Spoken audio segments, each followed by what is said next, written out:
نحمدہ و نصلی علی رسولہ الکریم۔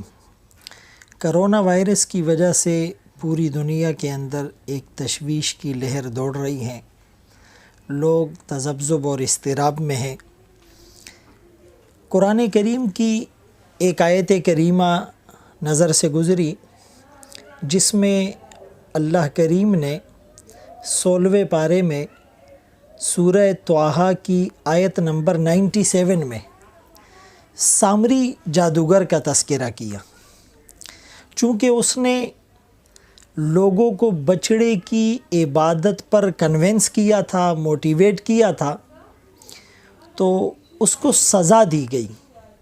موسیٰ علیہ السلام نے کہا فَاذْهَبْ فَإِنَّ لَكَ فِي الْحَيَاةِ أَن تَقُولَ لَا مِسَاسَ، کہ چلے جاؤ، دنیا میں تمہاری سزا یہ ہے کہ تم یوں کہتے پھرو گے کہ مجھے ٹچ نہیں کرنا، ڈونٹ ٹچ می، مجھے مس نہیں کرنا، مجھے چھونا مت۔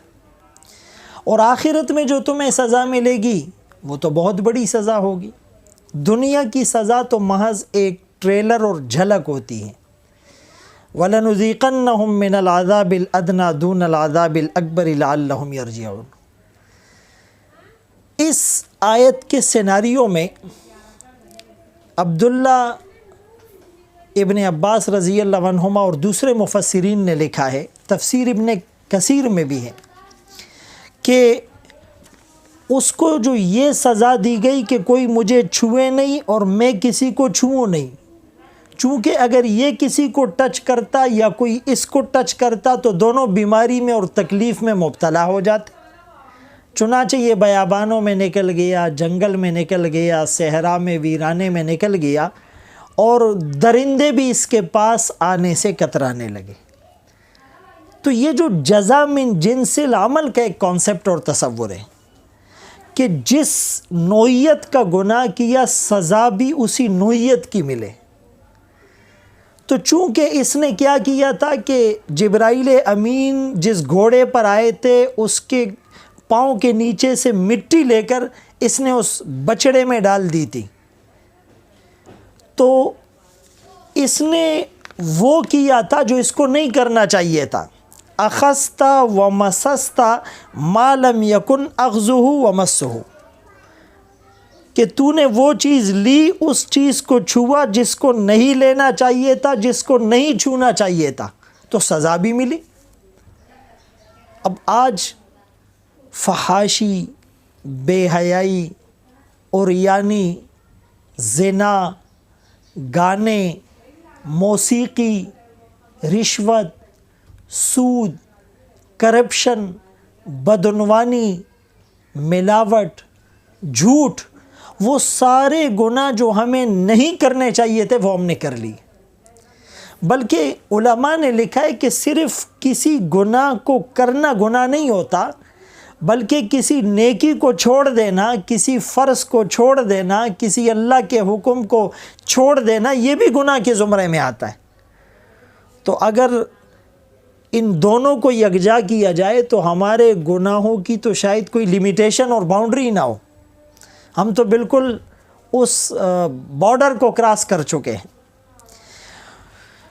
تو مفسرین نے یہ بھی لکھا کہ یہ جو سامری کو سزا دی گئی، ابتلی بالوسواس، وہ وسوسے کی بیماری میں مبتلا ہو گیا۔ اب یہ کرونا کی وجہ سے احتیاطی تدابیر پر عمل کیا جائے، اپنی سیف سائٹ کو لیا جائے، میڈیسن کو استعمال کیا جائے، ماسک پہنے جائے، ہاتھ کو صابن سے، سینیٹائزر سے دھویا جائے، لیکن وسوسے، وہم اور شک کے اندر مبتلا ہو جانا، لوگوں کا ٹینشن میں اور ڈپریشن میں، اور جو ہے وہ ہر وقت ایک خوف کی کیفیت میں مبتلا ہو جانا، یہ تو اس سے بڑی بیماری ہے، یہ تو اس سے بڑی موت ہے۔ اس موت سے شاید ہزاروں مرے، اور وسوسے، ٹینشن اور وہم اور اس خوف سے جو ہے وہ لاکھوں اور کروڑوں مر جائیں۔ تو ایک مسلمان اور کافر کی زندگی میں ہیوج ڈسکریمنیشن کیا ہے، بنیادی فرق کیا ہے کہ کافر صرف ظاہری اسباب کو دیکھتا ہے، اور مسلمان ظاہری اسباب کے ساتھ ساتھ اللہ کی ذات پر توکل اور اعتماد اور یقین رکھتا ہے۔ یعنی ہمارا یہ عقیدہ ہے کہ موت کا ایک وقت مقرر ہے. لِكُلِّ أُمَّةٍ أَجَلٌ إِذَا جَاءَ أَجَلُهَا لَا يَسْتَأْخِرُونَ سَاعَةً وَلَا يَسْتَقْدِمُونَ. ایک سیکنڈ بھی اس وقت سے نہ آگے ہو سکتا ہے نہ پیچھے. اور ہم یہ بھی مانتے ہیں کہ اس موت کی ریزن بھی اللہ کو معلوم ہے، اللہ کی طرف سے، کہ یہ اس بیماری سے اور اس ریزن سے مرے گا، اس وقت میں مرے گا، اس مقام پر مرے گا. تو اگر ہماری موت کرونا سے ہو تو دنیا بچا نہیں سکتی. ہماری موت کرونا سے نہیں اور ہماری موت کا وقت ابھی مقرر نہیں، تو ہم خواہ وہم کی موت کیوں مرنے جا رہے ہیں؟ مسلمان عبادات کی طرف توجہ دے. اور قرآن کریم کی سورہ انفال کی ایک آیت ہے، آیت نمبر 25 وَاتَّقُوا فِتْنَةً لَا تُصِيبَنَّ الَّذِينَ ظَلَمُوا مِنْكُمْ خَاصَّةً. اور ڈرو اس فتنے سے جو تم میں صرف خاص لوگوں کو نہیں پہنچے گا، جو عام ہوگا، جو کنفائنڈ اور محدود نہیں ہوگا، جو آؤٹ آف لمٹ ہوگا، ہر ایک کو اس کا اثر پہنچے گا. اور وہ کیا ہے کہ جب کوئی امر بالمعروف چھوڑ دے، نہی عن المنکر چھوڑ دے، لوگوں کو ایک بیماری میں مبتلا دیکھے روکنے کی طاقت اور استطاعت ہے پھر بھی نہیں روکتا، مظلوم کی مدد نہیں کرتا. بعض مفسرین نے تفسیر مظہری میں لکھا ہے کہ ترک جہاد کا گناہ مراد ہے. جب انسان جہاد کو چھوڑتا ہے تو اللہ تعالیٰ سب کو مبتلا کر دیتے، ابتلاء عام ہو جاتا ہے. فلسطین میں، شام میں، برما میں، ہندوستان میں مسلمانوں پر کتنے مظالم کے پہاڑ توڑے جا رہے ہیں.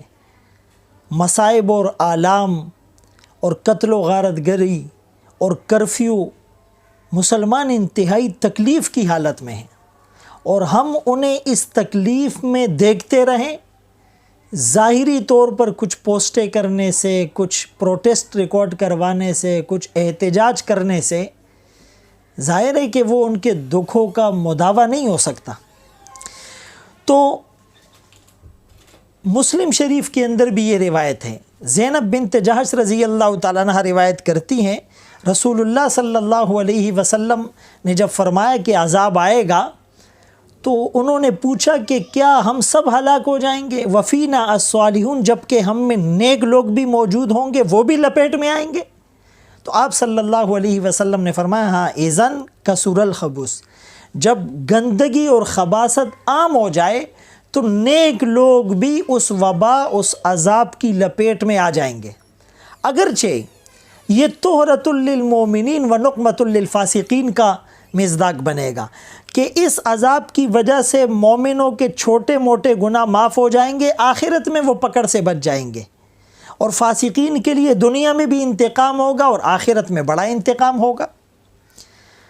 اب بخاری شریف کے اندر عبداللہ ابن عمر رضی اللہ عنہما بھی روایت کرتے ہیں کہ جب عذاب پہنچے گا تو اس میں سب اس عذاب کا شکار ہو جائیں گے، لیکن ثم بعثوا علی نیاتہم، قیامت کے دن میدان محشر میں ہر آدمی کو اس کی نیت کے اوپر اٹھایا جائے گا. اب الراضی بمنزلۃ العامل، یعنی مصیبت میں کسی کو دیکھ کر ہم راضی رہے، مطمئن رہے، گویا کہ ہم نے اس کو مصیبت پہنچائی ہے. اس سیناریو میں اگر دیکھا جائے، آج کرونا وائرس میں آپ نے کسی کو ٹچ نہیں کرنا، کسی نے آپ کو ٹچ نہیں کرنا، آپ نے کسی کے قریب نہیں جانا، کسی کو اپنے قریب نہیں آنے دینا، آپ نے ماسک پہننا ہے، آپ نے گلوز پہننے ہیں.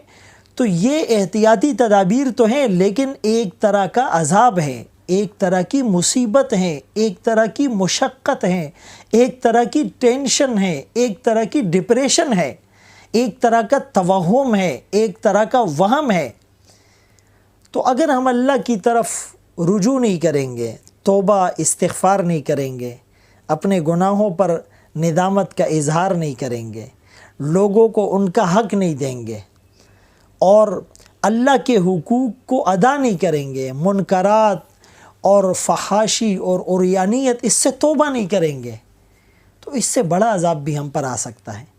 لہٰذا اللہ کی طرف متوجہ ہونے کی ضرورت ہے، اور مسلمان اپنے عقیدے کو اس موقع پر اور پختہ کرے اللہ کی ذات پر، کہ جو بھی تکلیفیں آتی ہیں، مصیبتیں آتی ہیں، اللہ کے امر سے آتی ہیں، اور ہمارے گناہوں کی وہ نحوست ہیں اور ہمارے نافرمانیوں کا وہ ایک قسم کا شاخسانہ ہے.